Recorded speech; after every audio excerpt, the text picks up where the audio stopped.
The following are the words of Lou Savello, president of the Suffolk County Police Benevolent Association. Police officers risk their lives to protect our communities and keep our streets safe. These officers are the thin blue line that stands between your family and the criminals that would do them harm. We are your neighbors, protecting your neighborhood. Hold the line. Support law enforcement. Stand with the Suffolk County PBA. The following radio show is live, except for the announcement you're hearing right now. Welcome back to Your Island Live with your host, Tom Schiliro, on 103.9 LI News Radio. Well, you think a new central air conditioning system is out of your budget? Well, think again. Sloanwoods is here to change the game with our pre-season super sale. They're now offering cutting-edge 18-SEER 2025 refrigerant-compliant R454B systems expertly installed by our certified technicians, all at the lowest prices of the year. That's right. Get started with zero down, zero payments, and zero interest. Every new installation comes with a comprehensive 5-year bumper-to-bumper service plan and annual system checks to keep your AC running smoothly all summer long. Stay cool and worry-free this summer. Don't miss out. Call Sloanwoods today at 631-932-7000 for your free estimate. But hurry, these cool savings won't last. That's 631-932-7000. Call now. And as promised, as we do every other Tuesday, we highlight the Suffolk County PBA. They're doing such great things. Usually we have Lou Savello, the president of the PBA, on. Lou is a busy guy. Let me tell you, there's a lot going on. People don't understand it. That's why we say go to their website, look about some of the things that they're doing right now. And they're actually offering something else. And they have this podcast. And I've seen it a couple of times. I actually love it. I love it. On Patrol. I think it's On Patrol with the Suffolk Police, something like that. It's what the title, but it is On Patrol. And the moderator, the host, CJ Hutter, you've heard of him before. He's been on this program numerous times. Always great to talk to CJ. Now I'm glad he's actually out there doing the podcast. But let's say hello. CJ Hutter, how are you, my friend? Hey, Tom, how's it going? It's always great to be on. Absolutely. Give us a little info. I know people go to the website because we say it all the time on the promos of the Suffolk County PBA. And but now I want people to tune in. And so give us the whole pedigree of the On Patrol podcast. Where can they find it? And what could you expect to hear? Yeah, so we started this podcast about a month and a half ago. We've only had 6 episodes so far. Our 7th episode is going to be coming out tomorrow. And we generally share the full episodes on Spotify. We do have a Spotify channel now. We just recently added to Amazon Music. And we always share the full episodes to our YouTube channel, which you can find through the Suffolk County PBA website. We often have the full episodes on X, Facebook, Instagram. We try to put out a few reels a week to highlight the conversations we're having.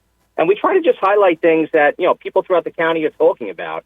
And obviously a lot of it has to do with law enforcement and, back the blue sort of, main subject matter. But we will talk about anything that's going on that's of interest to the people of Suffolk County.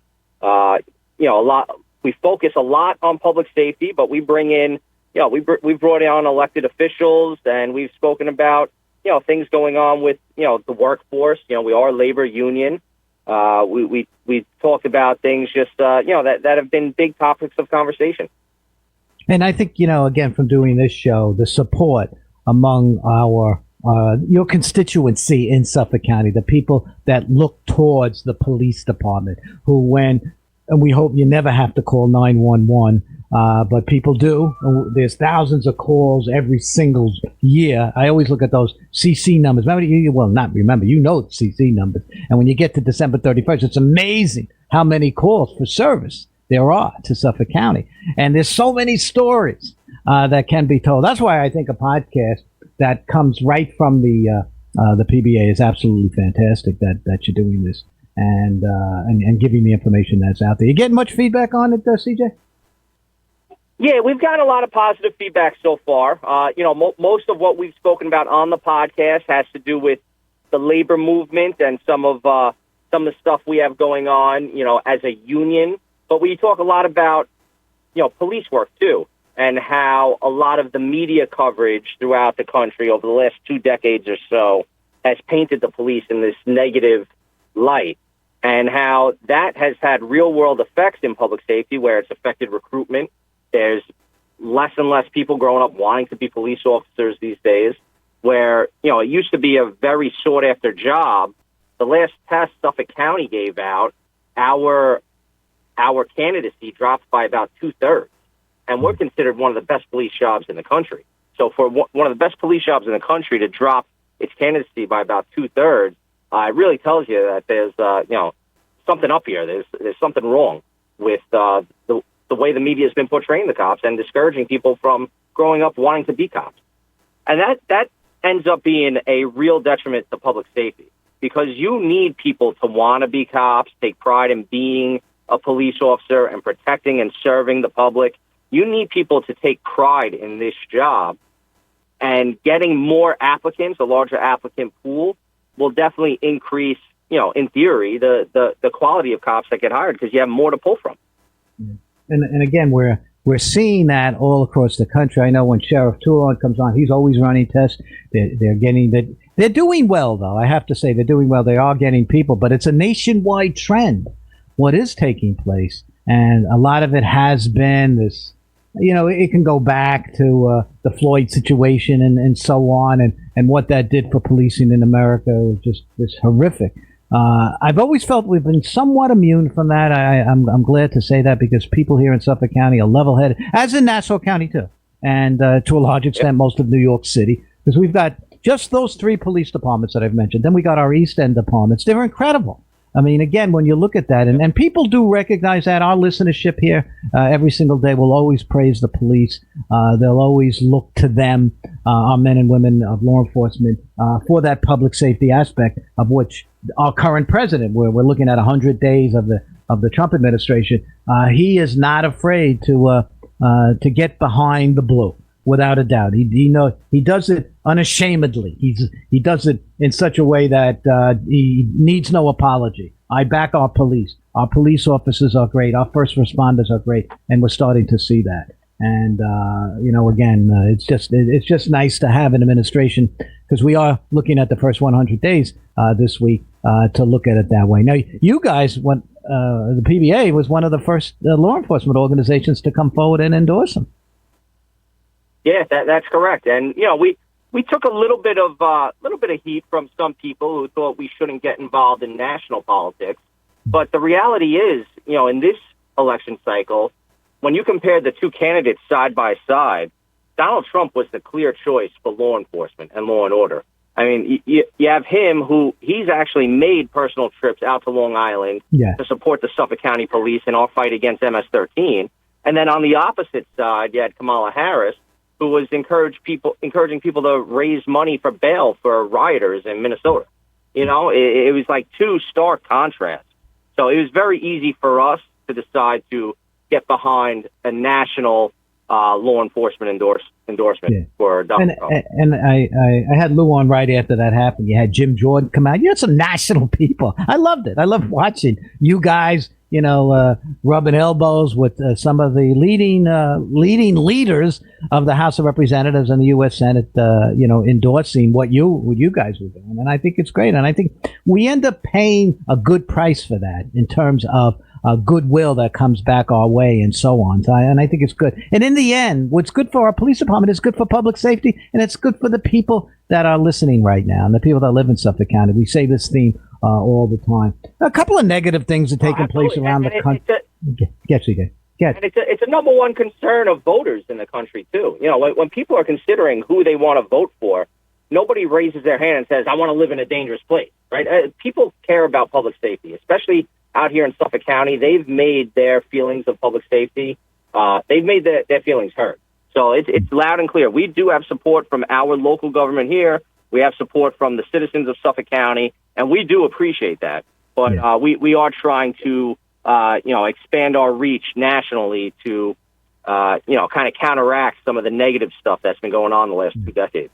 Yeah, and that's clearly evident. One of the things I watch very closely all across the country, it makes me sick. You have these auditors that have these YouTube channels, and they go out there and harass the cops and so on. We happen to have one of those auditors. I'm not going to mention his name. I made a vow I'm not going to mention his name anymore because he absolutely makes me sick.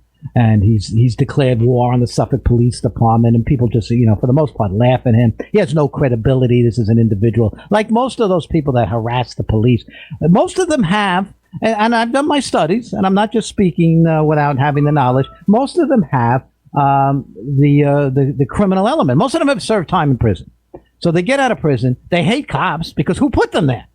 So what they do is they go out. What I liked is that Nassau County, and my understanding is Suffolk County is going to follow suit. The Nassau County legislature passed a bill that you cannot interfere with a police officer in the performance of their duties in terms of what these individuals are trying to do. Yeah, CJ, if you could speak to that. I mean, this is something I want to see. And I am pushing our legislators to do the same thing that Nassau County did. And I believe there's will to do it. I think they will do it.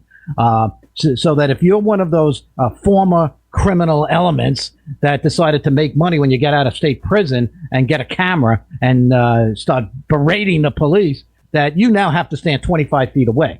Okay, and I think that's what needs to be done. Your thoughts on that? Because I know Nassau did that. Yeah, it's a long overdue bill.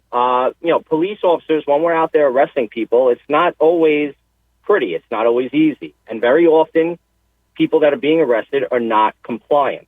So when we're trying to handcuff a non-compliant subject, and it takes 2 or 3 of us to get that person under control, and it's taking 2 or 3 of us because we're trying to do it without hurting them, right? We're trying to control one limb at a time. We're trying to get them into custody. When other people are crowding around us, trying to take videos of it right in our face, get between us and the subject, it puts everybody in a bigger danger, right? It puts, first of all, the person who's interfering is putting themselves in danger. It's putting us in a more stressful situation where it's a situation that's already under stress is becoming more stressful because we're trying to gain compliance from somebody who doesn't necessarily want to go to jail. And I think keeping these third parties a certain distance away from cops while we're trying to enact an arrest or while we're performing an investigation is going to go a long way. Because really what we've had a problem with in the last 20 years, the media has tried to portray it as an excessive force issue, but it hasn't really been an excessive force issue. We've had a compliance issue. And the lack of compliance from people getting arrested and the on-watchers that try to get involved, that's what's really caused a lot of these headlines. And that's what's really caused a lot of those situations to escalate to the levels that they did. Right. And again, I salute a bill like that. And I say this to anybody listening right now, put yourself in the position of a police officer. It's a tenseful situation. You have a non-compliant person who's fighting with you because they don't want to be handcuffed. In many cases, it might be a drunk driving arrest. And when people are drunk, they even become very, very docile. And CJ, or they have beer muscles and they want to fight you. And I've been in that situation and I know what that's like. And now you're doing the best. And now part of your responsibility, because it's a high tense situation, you've got to look behind you because there's people or maybe a camera crew, 1 or 2 of these losers that come up to you and they start yelling at you and don't hurt them. And they've got the camera in your face. You don't know who that person is. There's situational awareness there that person can be hurt. So I salute the Nassau County legislature for passing something like this. And I'll be talking to our Suffolk County legislators to do this. We don't need this in Suffolk County. And Florida has the Halo law. For sure. Yeah. I don't know if you read the Halo law in Florida. They have it there. And, the Governor DeSantis had no problem pushing this through their legislature. Say we got to help our cops and our first responders. And that's what our Suffolk County PBA has always stood for that. And again, what's good for the PBA, what's good for our police officers is good for our citizens. I want to just jump over to Rochester real quick. I can't believe that, CJ. I can't believe that Rochester police officers are a little bit of they're jammed up a little bit because all they were doing was helping brothers and sisters of another law enforcement agency. Can you shed some light on that? Because it's absolutely sickening. Yeah, isn't it crazy? So as cops, we're always expected to help other cops, right? If I'm out on the street and I'm calling for assistance, I expect another cop to come and help me. And sometimes out here in Suffolk County, like I've assisted the deputy sheriffs, I've assisted the MTA police, the park rangers. We all help each other. And up in Rochester, there were Border Patrol agents who performed the traffic stop and called for an emergency assistance. And when they called for emergency assistance, Rochester PD showed up, and they helped these guys throughout their traffic stop. And after they helped the Border Patrol agents with their traffic stop, their mayor came out and basically scolded them on television, telling everybody they disobeyed the department rules and city policy. Their chief of department came out and told everybody they violated department rules and policy. Meanwhile, all their cops were doing was trying to make sure other cops were safe. And this was right on the heels of another Border Patrol agent being shot and killed just a few weeks prior. Yeah. So everybody was on high alert, and that was near the Canadian border, right? Yes. Rochester's not too far from the Canadian border. So everybody was on high alert. Everybody was just looking to keep each other safe. And, the cops there that are trying to do the right thing, they were ostracized by their department and their mayor. Yeah. Therein lies the problem with this whole sanctuary status. When it comes to that, I can remember responding to a 10-1 call. There was this huge bar fight on one of these, what we used to call bucket of blood bars, people used to fight all the time. I'm telling you, CJ, there had to be 100 people fighting. And they called a 10-1. And as you know, and as everybody would know, that a 10-1 means stop what you're doing and get there. I have never seen so many different police agencies in one spot. It went from the New York State Police. This was a Suffolk County call. It was from the Suffolk County precinct, the 7th precinct. But you had New York State Police. You had New York State DEC Police there.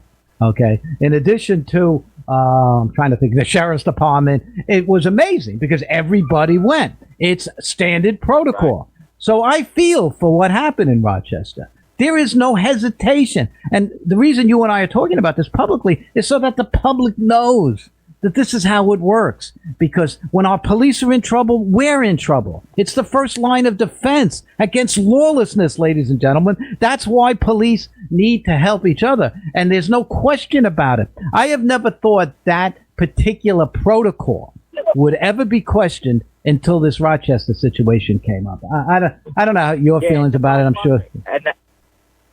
It defies logic, and that's why the PBA was proud to send some of our representatives up to Rochester today, too. So we have our second vice president, Miguel Villas, is there. Tanner Brandemart, our sergeant at arms, is also the co-host of On Patrol with the Suffolk PBA, our podcast. He took a ride up there. Chris Wolf is up there. So we have several representatives from the Suffolk PBA standing side by side with Rochester to make sure they know that we believe what they did was the right thing.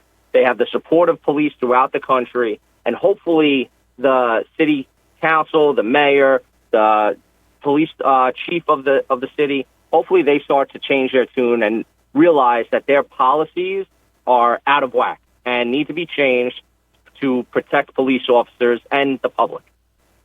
And again, I think it's a great topic to talk about because it's all a matter of education. And the people need to know that this stuff is going on. See, I would hope that in the next year or 2 or 3 years that we can see a political winds shift under this current president, who is a law enforcement president, who backs the police, who backs our first responders on the federal, state, and local level. And I think it has to start from the top because for some reason and I'm disappointed, as the guest following you is our district attorney, Ray Tierney. He's on with us every other Tuesday, the same Tuesday that the PBA is on. So it follows up each other in such a good sense. Your words will be followed up by the district attorney of this county, who feels the same way. We're all on the same page, but it ain't coming from Albany, CJ Utter. And I think that's one of our problems. Your thoughts? We got about a minute left. Yeah, Ray Tierney's a great ally. We work very closely with District Attorney Ray Tierney. We've been up in Albany with him lobbying for law changes to improve public safety. We were up there lobbying in favor of Chelsea's law, death by dealer statutes, to try to be able to hold people accountable for selling deadly fentanyl to potential buyers and causing the overdose deaths. So Ray Tierney's been a great partner. You had mentioned the sheriff's office earlier. Errol Toulon's another great partner. Right now in Suffolk County, all the law enforcement agencies do work very well together. The electives certainly have our backs, and we're appreciative of that because it allows us to be able to do our jobs more effectively. Once again, CJ Hutter, one of the officials over the PBA, sitting in for Lou. CJ, once again, good luck with that podcast. I'm hoping many of the people listening will tune into it, and just the great work that you're doing, as well as Lou and many of the officers over there at the Suffolk County PBA. We'll talk to you soon, my friend. Thank you so much. All right, thanks a lot. It's always fun. I'll talk to you soon. Okay, we'll take a short break. When we get back, District Attorney Ray Tierney coming up next. We'll be right back.